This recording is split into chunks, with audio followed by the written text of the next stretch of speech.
Hello guys, welcome back to this channel. In this today's tutorial, I'm going to show you how you can create half up and half down hairstyle in the Dress to Impress using new hairstyle from Petal update.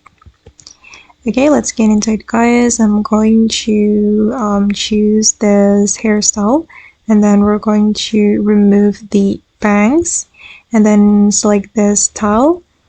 And we're going to select this one as well. Alright, and now it's time to match the color. You can color the hair with the color that you want. For me, I'm just going to use this color. I'm going to make them have the same color. Okay, and the last one.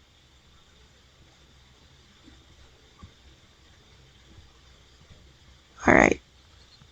I'm just going to color it using this color. Okay guys, and this is the final result. Okay, and that's all the way to create half up and half down hairstyle in Dress to Impress.